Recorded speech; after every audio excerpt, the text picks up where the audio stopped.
সুপ্রিয় দর্শক, খুবই আমরা যে জায়গাটা রয়েছি এটা ঝর্ণা, এখনো পানি রয়েছে কিন্তু আগের মতো না। আমরা এই সম্পর্কে একটু ইতিহাস জানলাম।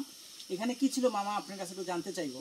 এটা মূলত আগে ওই পাশে একটা বিশাল বড় পুকুর ছিল, ওইখান থেকে পানি পাহাড়ি লেক ছিল, পাহাড়ি লেক। হ্যাঁ, তো এখানে প্রচুর পরিমাণ পানি ঝর্ণা ছিল, তবু তো শুকিয়ে গেছে, এটা নাই।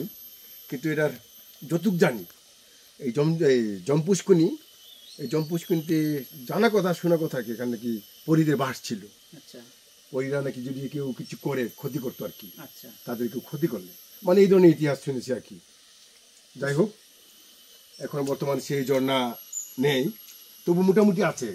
বর্ষা সিজনে আবার মোটামুটি পানি ভরে যাবে আর কি। তো এই ঝুড়িপথ থেকে আমরা এখন নামছি। সুপ্রিয় দর্শক, আমরা কিন্তু এখন ঝর্ণার মানে একেবারে নিচে রয়েছে, উপরটা অনেক বড়। আমরা এখান থেকে আর যেতে পারলাম না, প্রচুর পিছল। আমরা নামছি, আপনারা সেই নামাটা আসলে অবশ্যই দেখবেন। তো প্রথমে আমরা বাসটা নিচে ফেলে দিচ্ছি, হ্যাঁ, তারপর বাসটা আবার অবশ্যই আমরা নিব। দুই পাশে ধরে নামতে হবে আর কি। জায়গাটা আগেই বলছি প্রচুর পিছালো রয়েছে, আপনারা যারা আসবেন সাবধানতা অবলম্বন করে আসবেন। এখানে কাঁচা রয়েছে, মামাকে বলবো মামা একটু দেখে নামবেন।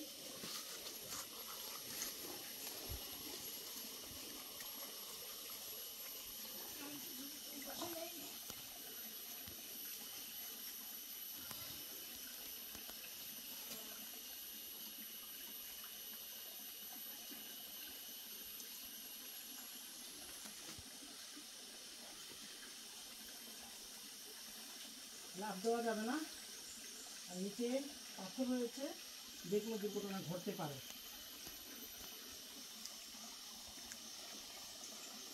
খুবই সাবধানতা অবলম্বন করে নামতে হবে।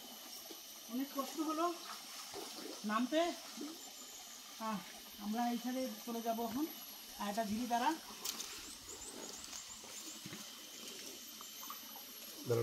আমি ভিডিও আস্তে আস্তে নামি।